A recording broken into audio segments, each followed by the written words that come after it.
Nah, ketika ada FPI, itu kemudian terjadi perubahan penting, yaitu posisi Habib muncul sebagai tokoh pada level nasional. Sebetulnya saya itu dulu kan tidak suka dipanggil Gus kan. Saya bahkan sudah mengoreksi berkali-kali di akun FB saya bukan Gus kan. Tapi tetap aja dipanggil Gus kan. Ya sudah sekalian aja lah. Jadi, kalau Gus Bah kan bilang begitu, beliau bilang, ya sekarang ini kalau ada orang alim harus ngaku ngalim. Karena kalau tidak, orang-orang yang tidak alim tidak mengaku alim sehingga orang tertipu. Rokok ini ada fungsi sosialnya yang penting. Ya, ya. Itu yang menurut saya kurang banyak disadari oleh orang-orang yang kampanye anti rokok. ini kita bisa di flag, ini red flag.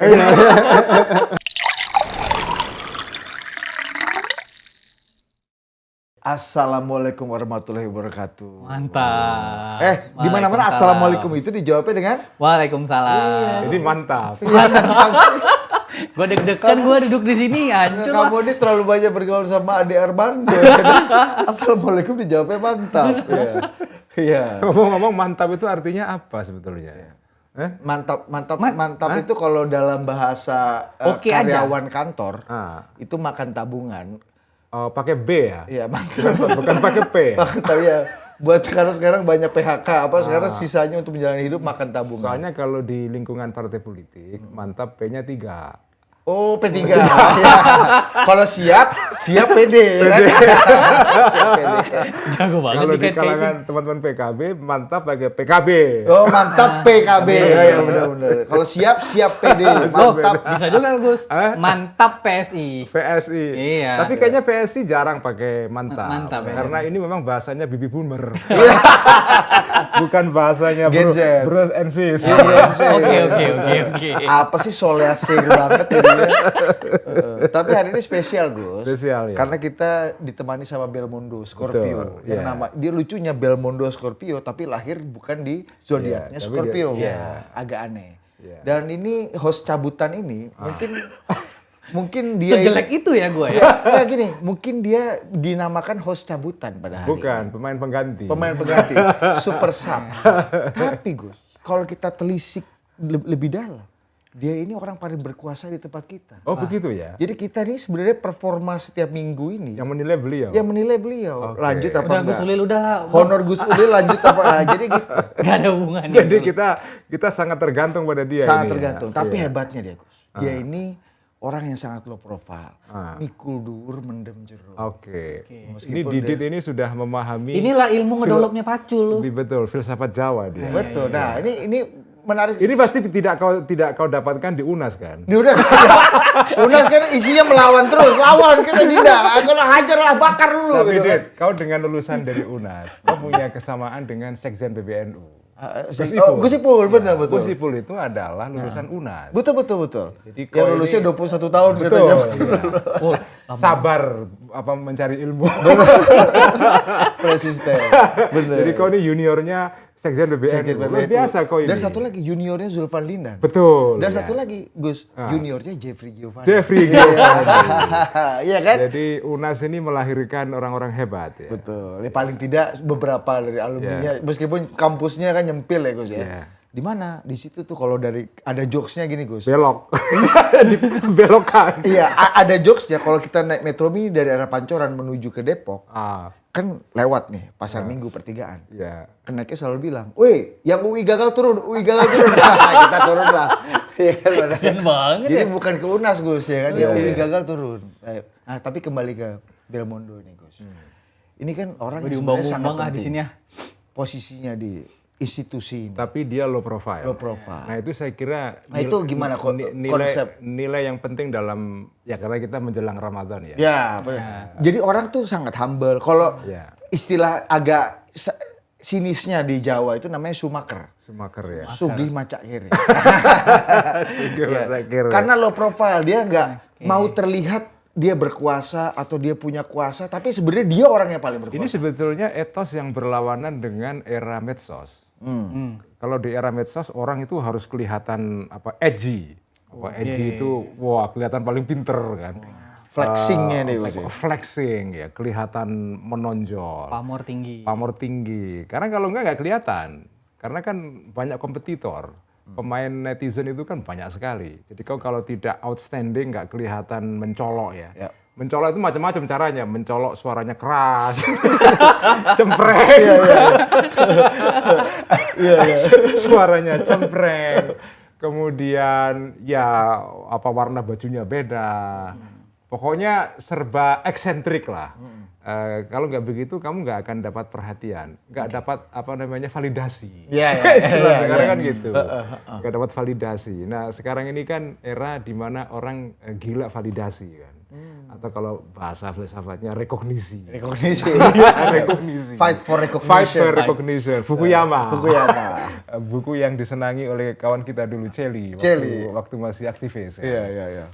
Jadi Celi artinya Rizal Malarangga. Rizal Malarangga. Dan setelah nggak aktivis, apakah dia masih senang buku itu apa nggak, Gus? Masih dikit-dikit masih.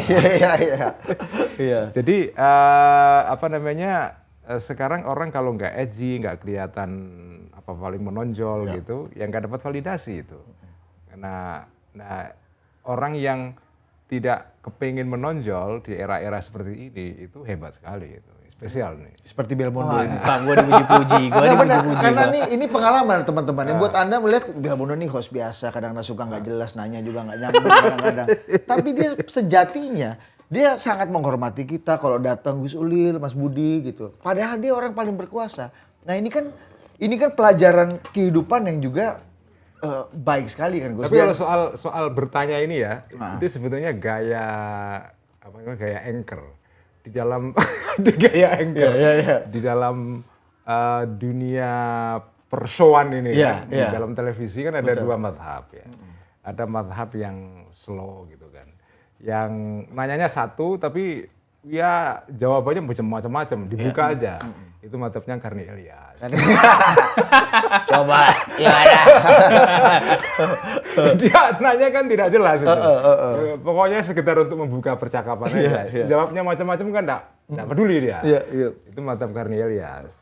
Ada madhab yang nyecer terus kan. Madhab Najwa Shihab atau Rosi Silalahi. Kan. Jadi ini mazhab yang berbeda ini. Betul. Tapi saya sebagai host, saya belajar dari Wimar Witular almarhum. Kata Pak Wimar, you have to being stupid. Kan banyak yang bilang Wimar itu Larry King-nya Indonesia. Ya, betul. Dan Larry King itu kan juga bertanya hal-hal yang simple, nggak kadang-kadang terlihat bego banget sih tanyanya kayak gini. Sederhana gitu. Sederhana, tapi ya lu harus berakting seperti itu, witty kan pada akhirnya kan. Jadi sehingga bisa memancing. Kadang-kadang kalau kita tonton Larry King itu, ini percakapan dalam televisi atau percakapan di rumah. kayak obrolan biasa kan. Jadi nggak kelihatan ada perbedaan dengan dunia sehari-hari. Betul. Tapi kalau kita nonton misalnya show-show yang ofensif kan. Seperti Hot Talk-nya BBC misalnya. Teng. Iya, betul. Ya, capek juga kadang-kadang. Tensi tinggi. Iya. Gue jadi ada pertanyaan muncul. Gimana? Ini kalau untuk personal yang edgy, apalagi di sosmed pamor gitu kan. Ini kalau dikaitkan sama tujuan dakwah kan bagus sebenarnya Gus. Maksud saya orang jadi cepet nangkap, cepet tahu kan dibanding sama orang-orang yang biasa aja dakwahnya. Padahal isinya juga ya dalam kategori ini sama lah. Jadi perbedaan dakwah sekarang bukan pada isi. Terkenal apa dia menyampaikan dakwah. Jadi pintu masuknya lu dikenal dulu, baru akhirnya orang melihat substansinya. Betul. Jadi kemasan lebih penting. Iya. Iya kan? Iya, kemasan adalah gerbang pertama. Untuk menyampaikan pesan. Baru setelah masuk baru kita bisa lihat. Itu fenomena hari ini banget tuh Bang. Iya betul, memang kemasan sekarang jauh lebih penting. Kadang-kadang dakwah tidak sampai gara-gara kemasannya gagal. Ini kekurangan. Kadang-kadang ulama-ulama konservatif kekurangan orang-orang NU di sini. Saya mau bilang itu, cuma dia yang berani. Kekurangan kiai-kiai NU adalah dalam kemasan ini, karena memang kalau kiai-kiai NU ini kan semangatnya, etosnya adalah ikhlas kan. Bahkan dalam kalangan kiai-kiai NU itu ada satu ajaran, orang tidak boleh terlalu menonjol. Dalam salah satu kitab yang sufi ini sufisme atau mistik Islam yang terkenal namanya Al-Hikam itu, di sana ada ajaran terkenal sekali. Ajaran ini selalu dikutip oleh para kiai NU kalau dakwah. Yang dalam versi Arabnya itu adalah bunyinya begini, udfun wujudaka fi ardil humul. Tanamlah dirimu di dalam bumi ketidaknampakan. bumi ketidakpopuleran. Jadi kamu harus menanam dirimu dalam-dalam di bawah bumi sehingga nggak ada orang tahu. Ya. Kenapa? Karena sesuatu yang tidak ditanam dalam-dalam, ketika dia tumbuh, dia tidak tumbuh menjadi pohon yang kuat. Jadi pohon yang kuat itu terjadi kalau akarnya dalam. Nah, tapi dalam itu tidak terlihat. Ya, akarnya tidak terlihat. Iya, Ya. kan? Jadi yang tidak terlihat ini memungkinkan pohon yang kokoh di atas. Dengan kata lain, populer boleh, tapi asal fondasinya kuat. Yang jadi masalah adalah kalau kamu tidak punya akar yang kuat, terus populer, kena angin, ambruk kamu. Ketika ada masalah, Iya. langsung kan, habisi sama netizen, nggak berani bisa apa-apa dia. Tapi ada yang populer, akarnya juga dianggap sangat kuat. Tapi begitu ada sesuatu yang Hantaman. baru, ya kan, yang baru ada, ya kan, atau yang kedua, Habis kan? libas juga, ya kan, ya kan Gus? Ya kita nggak usah sebut nama. Oke, Bahasanya no mention. No mention. Tapi kan dia juga akarnya juga kan nggak. Saya nggak bisa menilai ya, Iya, tapi intinya begini, ajaran dalam kitab Hikam ini kitab yang saya suka sekali. Saya kan menulis buku kan, judulnya Menjadi Manusia Rohani. Itu sebetulnya komentar atas kitab ini. Ya, Kitab Hikam ya? Ya, kitab Hikam saya populerkan lah, saya ulas dengan gaya populer, saya hubungkan dengan situasi-situasi saat ini. Ya, kalau ada mustasyar PBNU sekarang namanya Profesor A.S. Hikam. Ya kan? Itu katanya orang-orang sebagai orang yang rakus, Gus. Kenapa? Serakah. Harusnya orang botak-botak aja, gondrong aja. Dia botak dan gondrong dijadiin satu. Ya kan? Itu dulu. Dulu ya. Dulu kita sering guyon begitu. Iya. Katanya gitu orang serakah, Gus. Ya. Beliau sekarang hanya botak saja. Yang memilih botak. Eji kan. Gimana Gus dari kitab Hikam? Jadi kitab ini kalimat tadi itu kira-kira kalau mau difahami. Jadi kamu itu boleh menonjol atau muncul ke permukaan, tetapi harus akarnya kuat. Karena kalau pohon itu sudah terlanjur tinggi, ya, tapi tidak punya akar yang kuat, begitu ada angin, ada badai, ya dia ambruk. Ya. Nah, yang kita khawatirkan adalah ada pohon yang sudah tinggi, sudah besar, Ya. dan memberi manfaat kepada banyak orang di sekitarnya, ya, karena dia tinggi dan tiba-tiba karena ada badai dia ambruk, lalu orang di sekitarnya jadi kena Kacau balau. dampak kacau balau kan. Jadi dampak kolektif atau dampak sosialnya luas banget. Jadi menimbulkan chaos kan. Ya. Nah, jadi makanya diwanti-wanti oleh ajaran ini bahwa ya kau boleh menonjol ke permukaan, tapi harus dimulai dulu dari proses tidak nampak dulu gitu. Ada proses training lah. Ya. Orang training kan nggak kelihatan kan. Siapa yang tahu ketika Neymar atau contohnya Messi. Jadul banget ya. Iya. Atau Filippo Inzaghi atau Ruud Gullit ya. Atau Maldini. Itu gadget nggak ada yang tahu. Itu lama banget ya. Lama banget. Roberto Carlos. Anda untung nggak bilang Franz Beckenbauer, Johan Cruyff. By the way, direktur teknik tim nasional kita katanya Jordi Cruyff. Masa? Adiknya. Anaknya Anaknya Johan Cruyff. Dulu pemain MU. Betul. Pasti kan zaman-zaman. Kita Meskipun pemain cadangan terus ya. terus ya. Tapi dia kan ya legenda Belanda kan. Ya. Tapi kan itu juga orangnya low profile juga kan. Nggak so menonjol Paul Scholes, Beckham, Dia atau lebih Giggs. memilih tim teknis dibanding Leverkusen ya. Atau tim mana? Dia ditawarin juga, cuma milih Indo. Jordi Cruyff. Iya. Oh, itu ini apa inilah Selingan ya? selingan. Kita mau ngomongin bola memang Ari Putra lebih jago. Enggak, kita juga jago, cuma kita low profile aja. Pura-pura nggak tahu. Pura-pura nggak tahu. Tapi gitu guys, kembali ke kan gini loh, orang oke lah, orang udah mengakar dulu, orang low profile dulu, tapi ketika dia sudah jadi pohon yang besar, kan dia wajib juga atau berhak juga, boleh juga dong dia menampakkan kegagahan atau kecemerlangan diri. Nah, tapi buat sebagian orang, mungkin seperti kayak Itu ajarannya Gus Baha itu. Gus Baha ya, Ya. ini dai yang dari latar belakang NU dan populer sekarang. Ya. Karena memang menarik, Gus Baha ini kiai Oh yang peci yang miring ya? pakai peci miring. Ah, Ya. peci miring ya. Dan gua sederhana bukan topi sekali. miring, kalau topi miring ada berbeda. ingat. Peci miring. Peci miring. Iya. Jadi kalau Gus Baha kan bilang begitu, beliau bilang, ya sekarang ini kalau ada orang alim harus ngaku ngalim. Karena kalau tidak, orang-orang yang tidak alim tidak mengaku alim sehingga orang tertipu. Jadi untuk mengurangi dampak negatif dari munculnya orang-orang tidak alim mengaku alim, ya, maka yang alim harus menonjolkan diri. Oh, nanti diambil alih sama yang nggak alim. Memitigasi keadaan. Itu kalau ajaran Gus Baha. Saya kira ada benarnya juga. Benar, Ya. Di tengah kompetisi yang nggak fair ini kan secara kompetisi packaging ya. Kompetisi packaging ini. Kompetisi kemasan kan? Iya, betul. Nah, kalau yang kemudian orang yang punya, kita kan authority kan? Iya, ya authority. Kan? Podcast kita authority. Jadi orang yang punya otoritas tidak menampakkan diri, kemudian terlalu banyak orang yang tidak punya otoritas menguasai gelanggang, ya repot. Akhirnya publik tertipu kan.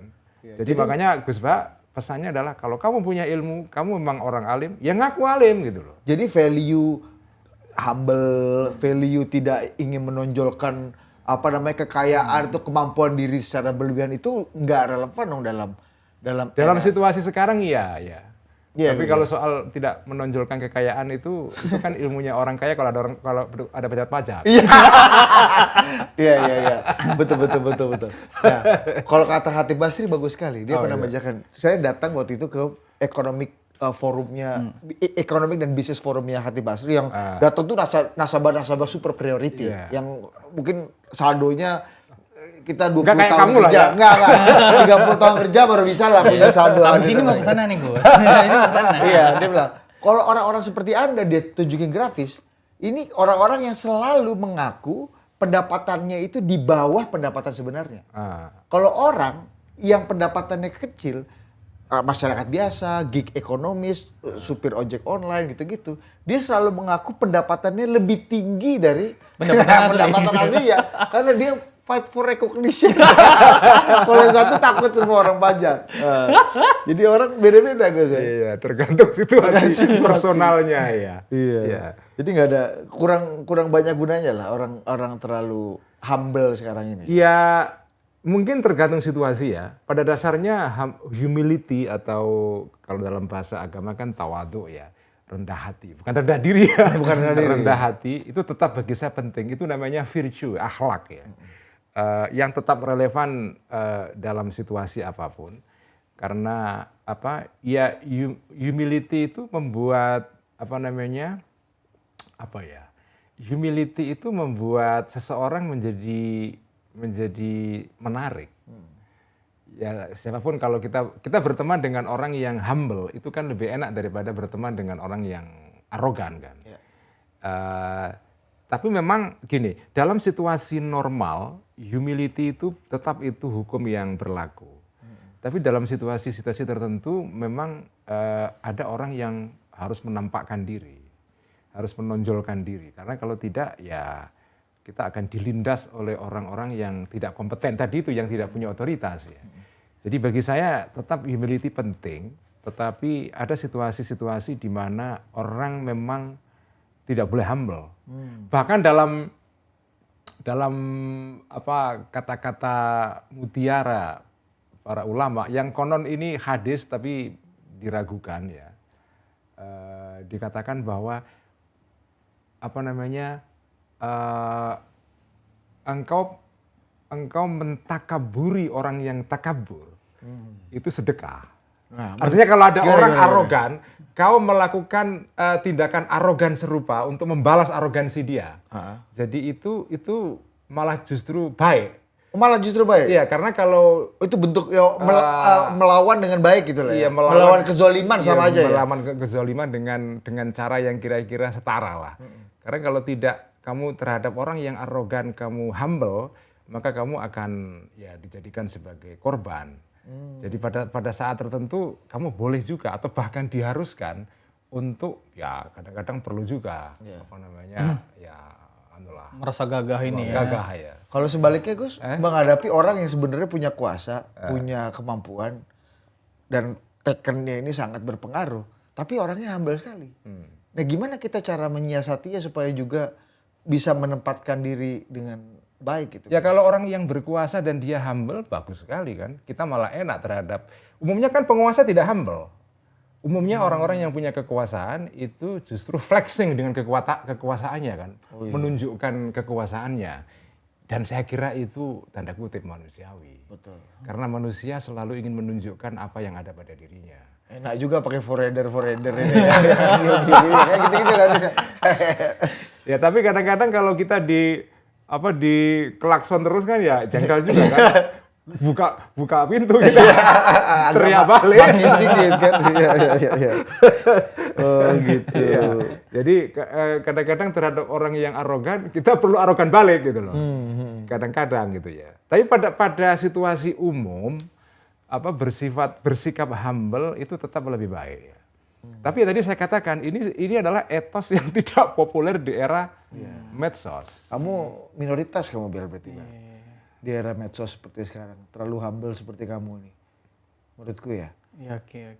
Dan ini juga tadi Bang yang kita diskusi ini. Menjadi Gus dan packaging Gus ini kan privilege juga kan? Privilege ya. Sama kayak pakai forader kalau dia kan ya. Kalau di mall, kalau di jalan Gus ini kan pasti kan nggak ngantri kan. Kalau jangan sholat Jumat karena Gus di saf depan pasti minimal. Meskipun datang 5 menit sebelum khotbah kan. Privilege. Saya kan sebetulnya saya itu dulu kan tidak suka dipanggil Gus kan. Saya bahkan sudah mengoreksi berkali-kali di akun FB saya bukan Gus kan. Tapi tetap aja dipanggil Gus kan. Ya sudah sekalian aja lah. Mumpung ada forader ya sekalian aja Bang. Iya benar juga ya. Ya hitung-hitung untuk membranding diri kan. Oh, memanfaatkan sesuatu dengan tepat. Iya. Ya sebetulnya saya nggak terlalu begini. Ini menarik membahas soal Gus ya. Iya. Agak nyimbang dikit. Agak nyimbang dikit. Ini bagi teman-teman yang tidak tumbuh dalam kultur NU, mungkin agak kurang paham ini. Karena dikit-dikit non saya Gus. Orang-orang dipanggilnya Gus atau Bib. Ada Bib ya. Bib juga Gus belum tentu dia Gus belum tentu dia Bib gitu kan. Jadi gini, Gimana? panggilan Gus itu memang dalam tradisi NU itu berlaku untuk anak-anak kiai, ya kan? Itu Gus.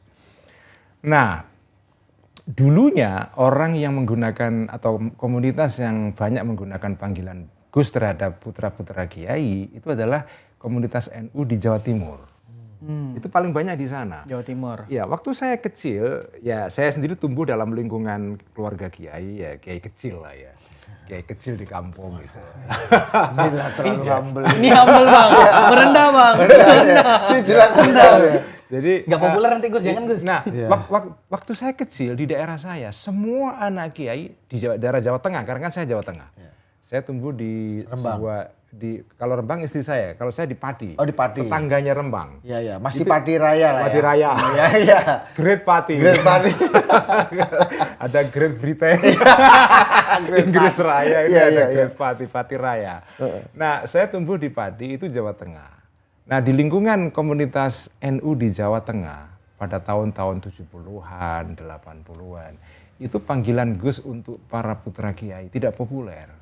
Jadi anak-anak kiai di generasi saya tahun 80-an itu dipanggil biasa aja Kang. Kang itu artinya kakak. Iya. Kang aja. Kemudian kiai-kiai itu kadang-kadang dipanggil bukan kiai, Pak. Oh gitu. Pak. Jadi ini menarik. Oh, lucu, agak beda ya. Agak beda Jawa Tengah sama Jawa Timur ya? Agak beda.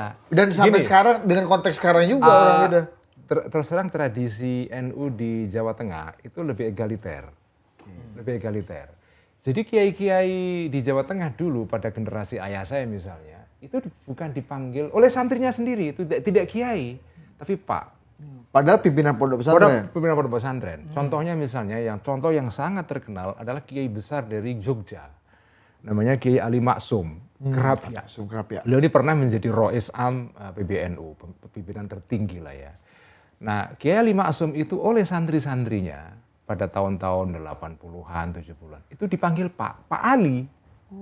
Jadi santri-santri Kerapia tahun-tahun 70-an ya, itu kalau manggil Kiai Ali Maksum ya Pak Ali. Di puncak kebesaran Kiai Ali Maksum. Padahal juga ya. Padahal kiai besar ini. Iya. Nah, kemudian ada kiai besar di daerah saya, di daerah desa saya namanya Kajen. Di Pati ini ada seorang kiai besar yang dulu juga pernah menjadi Rois Am setelah Kiai Ali Maksum, namanya Kiai Sahal Mahfud. Itu guru saya. Rois Am ya. Nah, Rois Am. Nah, Kiai Sahal sendiri, ini kiai besar sekali, alim sekali, itu oleh para santri-santri dan para kiai-kiai di sekitar daerahnya tahun 70-an dulu dipanggil Pak Sahal. Pak Sahal. Ya, Pak saya sendiri mengingatkan saya dengan ya, Pak Sahal. Iya. Pak Sahal ada, kita juga punya Pak Sahal juga. Pak Sahal yang belum tentu terlalu alim ya. Kalau tadi kan Kiai Sahal Mahfud kan alim. Enggak, beliau kan pernah tampil sekali di sini. Setelah itu dia Walk out, meninggalkan kita. Ya. Itulah. Konsisten di sini kurang. Nah, Kiai Sahal ini dulu di generasi waktu saya kecil itu dipanggil oleh kiai-kiai di daerah saya itu Pak Sahal itu. Nah, tapi pelan-pelan tahun 80-an ketika muncul fenomena Gus Dur, ya kan? Ini mengubah keadaan. Gus Dur ini kan game changer ini. Oh, game changernya di Gus Dur. Oh, Ya. karena popularitinya. Karena popularitinya tokoh besar kan. Cucunya Kiai Hashim Asy'ari pendiri NU. Dan memang kebetulan memang cemerlang sekali. Pintar sekali, cerdas, penulis Tempo, Kompas, menjadi ketua DKJ, nulis resensi film Rusia. Bayangkan kan? Komentator Sepak sepak bola. bola. Udahlah, ini orang memang menakjubkan pada zamannya. Nah, fenomena Gus Dur ini mengubah keadaan. Setelah muncul fenomena Gus Dur, disusul fenomena kedua, Gusmus. Nah, temennya Gus Dur juga. Yang anti mainstream juga. Anti kan? mainstream juga. Dari kiai-kiai kebanyakan kan. Betul. Nah, setelah muncul dua fenomena Gus ini, kemudian orang menyebut semua anak-anak kiai jadi Gus. Jadi ini pengaruh dari budaya Jawa Timur sebetulnya.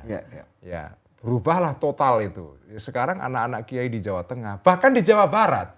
Gus. Jawa Barat itu tidak pernah kenal namanya kultur Gus, nggak ada.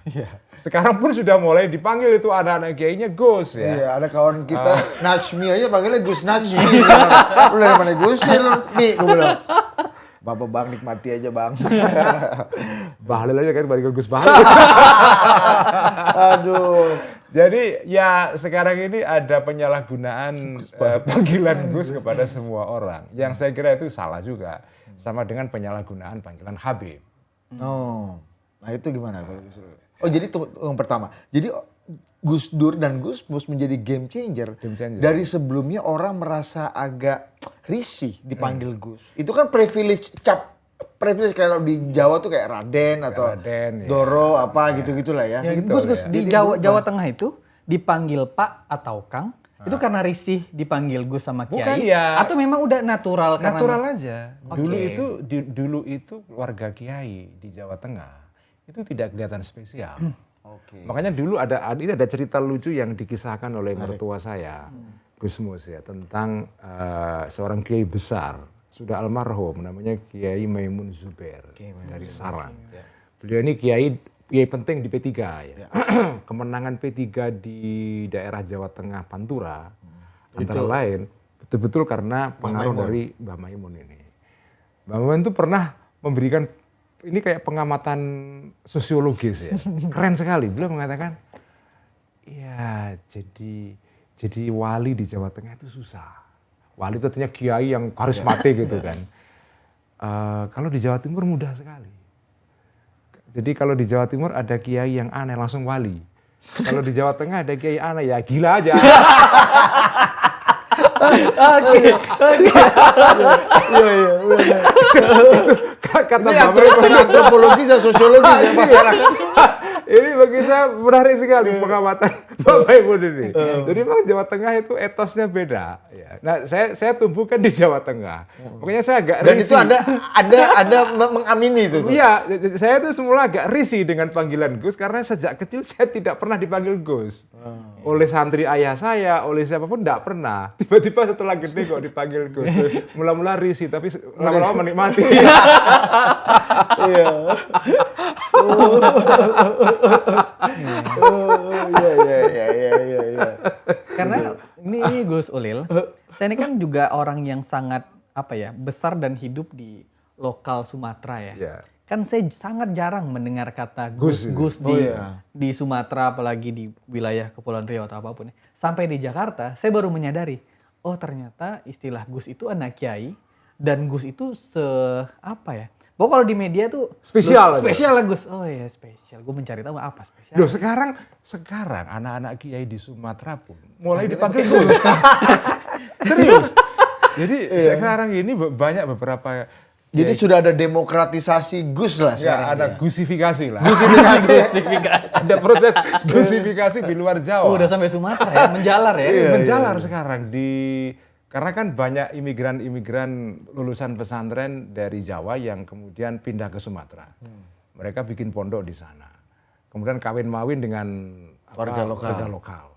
Jadi kemudian anak-anak putra-putra kiai di Sumatera pun itu sebagian sekarang sudah dipanggil Gus, yang mungkin terasa aneh kan, karena sebetulnya tradisi ini nggak ada di Sumatera. Gitu. Sampai Sumatera hebat juga ya istilah Gus ini. Dan ini jadi orang lebih gampang atau lebih mudah ya mengakses Gus itu tanpa perlu ada verifikasi lebih dalam kan. Jadi kan cepat gitu loh Gus, dapat sertifikatnya gitu loh. Karena nggak ada ban PT Nggak ada ban akreditasi PT, iya. nasional perguruan tinggi. Nggak perlu ke daftar BPJPH halal atau Badan POM gitu dapat sertifikasi ya kan? Ya makanya sekarang ini memang, Itu positif negatifnya apa tuh Gus? ini pertanyaan sebelum negatif positif ya. Pertanyaannya adalah kenapa ini terjadi? Iya. Jadi ini perlu dipertanyakan itu why-nya itu loh. Ya, why-nya. Kenapa ini kok terjadi itu? Menurut saya salah satu penyebabnya adalah teknologi. Jadi teknologi ini membuat hal-hal yang semula itu merupakan kejadian yang terisolir di sebuah tempat, terbatas maksudnya ya. Kemudian jadi populer. Ya, sesuatu yang ini merupakan fenomena lokal karena dia diliput oleh teknologi media yang cepat menyebarkan informasi saat ini. Itu kemudian mudah menyebar. Jadi efek efek kontagionnya penularannya. Kayak virus ini. Kayak virus ini.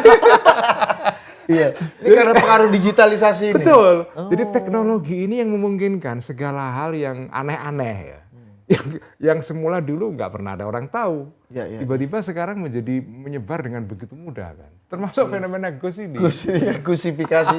Gusifikasi. Bang Didi tahu nggak pertama kali Gus Ulil kan datang ke sini kan? Dalam pikiran saya Gus Ulil, oke, PBNU. Kan? Dalam top of mind saya selanjutnya adalah oke, perokok. Ini pertanyaan lanjutan kan? Oke, Gus PBNU perokok. Pas taping, kok Gus Ulil nggak merokok? Iya, malah Ari Putra. Terus kan, kurang ajar kamu Ari Putra. Memang kalau soal rokok ini unik ini. Memang rokok itu khas NU memang. Khas NU betul. Ada cerita lucu nggak soal itu?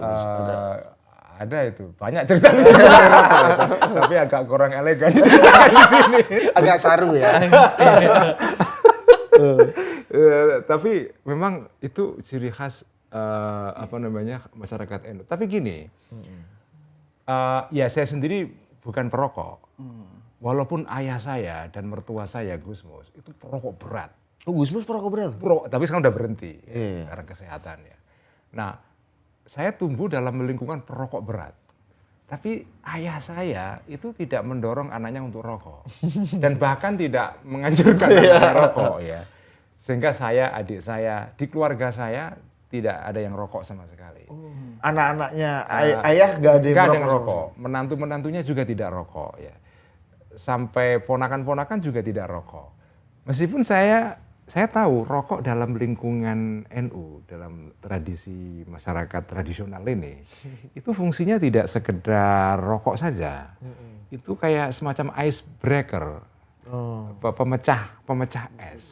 Jadi kalau kita lagi ngobrol apa gitu, jadi kalau rokok itu kan santai kan, obrolan jadi lancar. Meskipun juga secara medis atau secara sehat, kan? Ilmu nggak sehat dan nggak ada hubungannya dengan memperlancar dengan dia kan. Tapi begitu kamu rokok, kecuali kamu narkoba itu mungkin ada atau minuman keras itu kan bisa ada efek-efek. Rokok ini ada fungsi sosialnya yang penting. Ya. Itu yang menurut saya kurang banyak disadari oleh orang-orang yang kampanye anti rokok. ini kita bisa di flag, ini red flag. Sebagai Sorry yang militan anti rokok. Muhammadiyah terutama. Mohon maaf. Tapi mohon maaf, Muhammadiyah sekarang terbagi dua. Ada dua mazhab. Gimana, Ada Gus? mazhab Maliki, mazhab Syafi'i. Gimana tuh? Kalau mazhab Syafi'i itu tidak rokok, karena ikut Syafi'i Ma'arif. Oke. Kalau yang ikut mazhab Maliki, rokok mereka. Malik itu ikut Malik siapa? Fajar.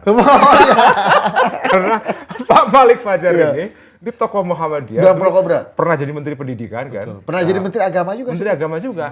Menteri Agama Muhammadiyah pertama Iya, kayaknya. perokok berat. Ya, jadi kalau ada acara-acara gitu, rapat Muhammadiyah, Pak Malik sering keluar. Minoritas dia. Rokok dulu.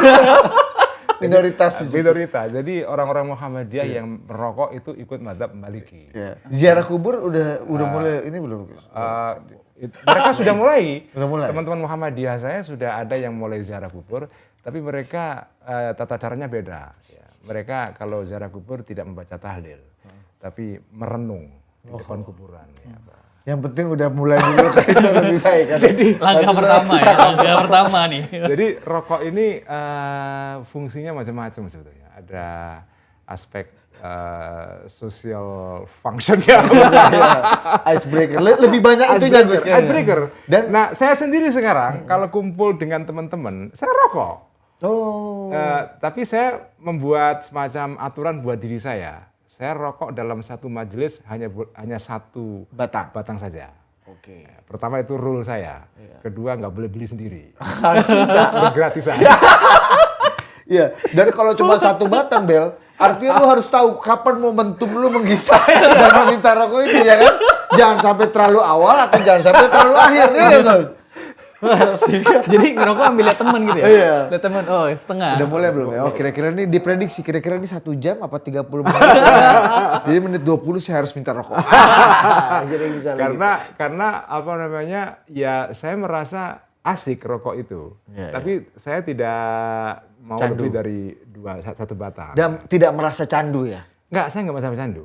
Jadi saya rokok itu ya untuk ini aja, sosialisasi. Makanya saya menyebut dia social smoker. Iya. Social smoker. Iya, jangan sampai kalau baca bukunya Bang Karni Ilyas, Bang Karni Ilyas itu kan wartawan yang senior sekali kan, dulu Tempo apa segala macam. Forum keadilan. Forum keadilan bikin TV, CTV, TV One.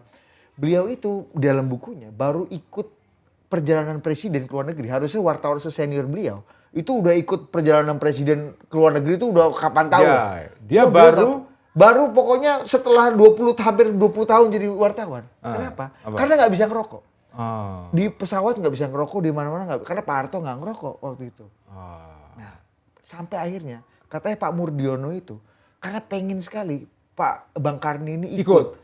Dan akhirnya khusus pada masa itu Dibolehkan rokok. dibolehkan merokok di pesawat. Karena yang paling menyiksa kalau kita sudah Ke sampai Amerika negara, misalnya. kalau kita sudah sampai negaranya kan kita bisa curi-curi, bisa rokok di depan, di pinggir jalan, di taman, itu kan nggak masalah ya Gus ya. Cuma kan perjalanannya ini yang menyiksa kan. Loh, tapi saya masih Akhirnya boleh. Masih menangi, masih lihat zaman ketika boleh rokok di Pesawat. pesawat. Di belakang. Betul. 2 kursi belakang. Iya, cuma ini kan pesawat kepresidenan. Itu ya, akhirnya pada waktu itu boleh Bang Karni untuk mengakomodasi Bang Karni ikut perjalanan presiden. Gila Ya, tapi rokok sekarang ini jadi orang-orang yang perokok jadi paria sekarang ini. Iya, betul. Jadi paria. Dimusuhi banyak orang. Ya. Dimusuhi. Dan ya tapi ini tema pembicaraan Tema lain. bicara lah. lain. Tapi kan kembali ke ini apa rekognisi tadi Rekognisi. Gus. Ini mungkin terakhir Gus sebelum kita tutup. Tadi kan soal Gus. Ada Gusifikasi. Dan satu lagi ada Habibifikasi. Habibifikasi. Nah ini kalau tadi Gusifikasi kita tahu game changernya adalah sosok Gus Dur dan Gus Mus yang menjadikan Gus itu sebuah kekerenan baru. Status intelektual, sosial yang juga Positif lah pokoknya. positif. Ya. Kita jadi paten gitu. Sama kayak dokter honoris causa ini. Profesor honoris causa. Ini tren yang sama, Gus Ulil. Kita jadi pakai peci kan. Iya. Nah, kalau habibifikasi ini gimana? Itu game changernya terus terang terjadi setelah lengsernya Orde Baru. Munculnya fenomena FPI. Itu menurut saya menandai menandai perubahan penting dalam masyarakat Islam Indonesia terutama ya. Meskipun ini nanti kita bisa bahas, mungkin kita bisa loh ngadain forum terpisah untuk LSEan ini bahas soal Habib ini. Iya, ya. iya. Tapi highlight aja highlight. Ya, highlight aja ya. dikit. Nggak usah terlalu ini. Karena ini kontroversial. Iya. Saya tahu bahaya ini minefield ini. Iya. Harus dalam, komprehensif ya. Apa namanya? Minefield itu apa namanya? Medan perang yang berbahaya ini. Apa namanya? Banyak Ranjau darat. ranjau-ranjau. Ya, ranjaunya ini. Iya. Nah, game changernya terjadi ketika muncul fenomena FPI. Ya. Pada saat itu kan transisi kan dari Orde Baru ke Orde Reformasi. Nah, terjadi perubahan-perubahan sosial yang begitu cepat sekali dalam masyarakat Muslim di Indonesia. Nah, salah satu akibatnya adalah perubahan dalam hal tokoh-tokoh Muslim yang muncul ke permukaan. Jadi dulunya ya kita tahu lah Orde Baru itu kan semuanya serba terkontrol kan. Pokoknya rapi lah kayak ibarat kota gitu semua tertata kayak Singapura gitu lah ya. Begitu Orde Baru runtuh kan kemudian terjadi penataan ulang ruang ini kan. Nah dalam proses penataan ulang ini terjadi semacam transisi yang kacau. Nah tapi kekacauan itu membuka peluang. Jadi seringkali Didit peluang itu terjadi karena kekacauan. Kalau bahasa Bang Pacul, sejak reformasi Korea ini mulai muncul-muncul. Melenting. Sama dengan ketika kekacauan terjadi di depan gol, itulah kemungkinan terjadinya gol kekacauan. Depan gawang itu kemelut depan kan? gawang. Depan gawang, itu jadi kekacauan itu sebetulnya membuka kesempatan. Buka opportunity ya. Opportunity. Nah disinilah muncul tokoh-tokoh baru dalam masyarakat. Tokoh Habib dulu tidak terlalu penting ketika masa-masa Orde Baru ya. Ya ada tapi tidak terlalu dominan. Dalam politik ketokohan nasional. Kalau di Betawi penting, tapi itu lokal. Nah, makanya game changernya adalah FPI. FPI. Nah, ketika ada FPI itu kemudian terjadi perubahan penting, yaitu posisi Habib muncul sebagai tokoh pada level nasional. Yang dulunya tokoh yang terbatas pada kawasan Betawi ya, dan mungkin kawasan-kawasan lain terbatas lah. Jadi tidak nasional. Begitu muncul fenomena FPI, itu Habib menjadi tokoh nasional. Jadi ini perubahan penting ini. Nah, dan setelah itu terjadi, udah nggak bisa dibalikkan itu. Ini kan proses yang menggulir terus. Ini seperti bola es kan. Dan dibantu media juga tentunya. Dibantu media dan dibantu oleh, ya mohon maaf ya, tangan-tangan politik juga. Karena ada tangan-tangan politik yang juga ingin memainkan isu ini untuk tujuan-tujuan tertentu. Nah, ya kita nggak bisa memungkiri lah adanya itu ya. Mungkin itu biasa saja dalam semua proses politik juga begitu.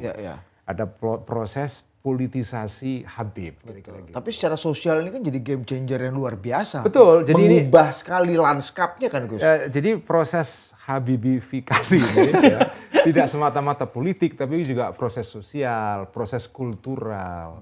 Proses-proses yang sifatnya organik juga sebagian ya.